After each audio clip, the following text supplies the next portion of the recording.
आज एक बड़ी अपडेट सामने आई है स्ट्रीमिंग प्लेटफॉर्म नेटफ्लिक्स की तरफ से, जहां उन्होंने दिल्ली हाई कोर्ट में ये कहा कि उनकी documentary series the bads of Bollywood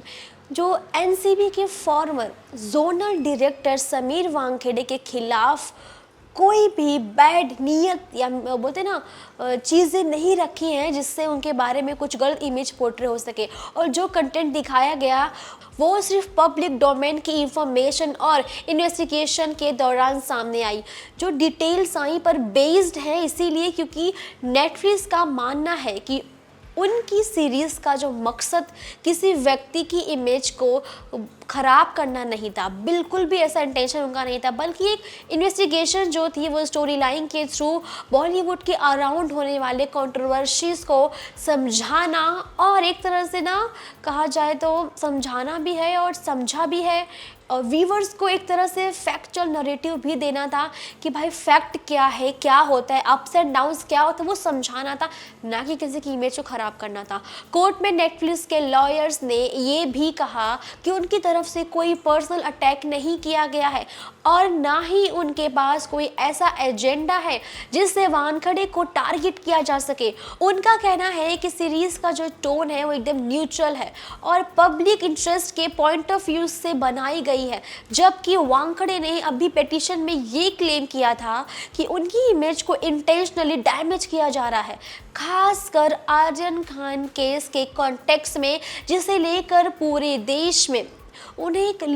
काफ़ी डिस्कशन का माहौल मिल गया। डिबेट्स चलती आ रही हैं कि जो सीन दिखाया गया वो ड्रग्स एंड ऑल जो भी चीज़ों का, वहाँ पे उन्हें लग रहा है कि जानबूझ के मुझे प्रेजेंट किया गया। अब इस पूरे मैटर में इंटरेस्टिंग बात यह है कि कोर्ट ने दोनों साइड की बात पेशेंटली सुनी और यह समझाने की कोशिश की है कि क्या कंटेंट सच में डिफेमिंग है या फिर सिर्फ एक व्यू पॉइंट का रिप्रेजेंट बोलते ना तरह से दिखाया जा रहा है। कि नेटफ्लिक्स की तरफ से ये स्टैंड बार बार रिपीट किया गया कि कंटेंट एक लार्ज नैरेटिव का पार्ट है जिसमें बॉलीवुड ड्रग केस और लॉ इन्फोर्समेंट एजेंसीज की रोल सबसे ज़्यादा है, कि एक बोलते हैं एक तरह से एक न्यूट्रल टोन में प्रेजेंट किया गया और किसी का नाम सिर्फ इसीलिए सामने नहीं लाया गया क्योंकि वो केस में इन्वॉल्व थे, यानी जिनका नाम आया है उनकी इन्वॉल्वमेंट थी इसीलिए उनका नाम सामने आया, जिनका नहीं आया वो इन्वॉल्व नहीं थे। और पब्लिक रिकॉर्ड्स का भी एक पार्ट है, मतलब सोचो पब्लिकली जो चीज़ें हो रही है वो भी इन्वॉल्विंग हो रही है। अब कोर्ट का फाइनल डिस्कशन क्या होगा, डिसीजन क्या होगा, ये देखना इंटरेस्टिंग होगा। लेकिन इस वक्त की सबसे बड़ी अपडेट ये है कि नेटफ्लिक्स ने अपना स्टैंड क्लियर किया है कि उनका एम क्रिएटिव फ्रीडम को मेंटेन करते हुए फैक्चुअल नैरेटिव देना है और उनका किसी इंडिविजुअल का बोलते हैं ना उसकी इमेज को डिफेम करना या फिर कोई मतलब इंटेंशनली कुछ खराब करने का इरादा बिल्कुल भी नहीं है। और बॉलीवुड मीडिया ट्रायल्स और रियल लाइफ इन्वेस्टिगेशंस के बीच ये केस एक बार फिर से एंटरटेनमेंट और अकाउंटेबिलिटी की बाउंड्री को स्पॉटलाइट में ले आया है।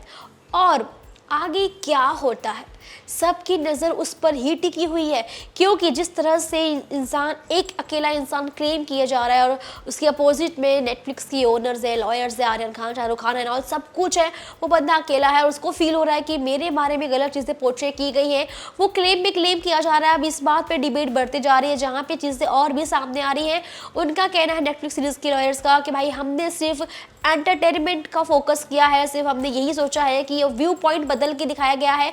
आपको लग गया मतलब जज को क्या लग रहा है, लाइक एक होता है ना प्रेजेंट करना कि शायद आपको यानी वानखेड़े सर को ये जो भी देखा गया व्यू पॉइंट के हिसाब से उन्हें ये फील हुआ कि मेरी इमेज ख़राब की गई है और आधी ऑडियंस को लगा कि सिर्फ ये एक क्रिएटिव फ्रीडम है। वेल जो भी है इसका नतीजा कब निकलेगा इसी पर सबकी नज़रें टिकी हुई हैं। इंतज़ार है उस पल का जब फाइनल अपडेट फाइनल ऑर्डर सामने आएगा। सो दोस्तों आपको क्या लगता है इस सारे डिबेट पे आपके राय कमेंट में बताइए। वीडियो पसंद आई हो तो लाइक करें, शेयर करें, सब्सक्राइब करना ना भूलें बॉलीवुड टेशन को।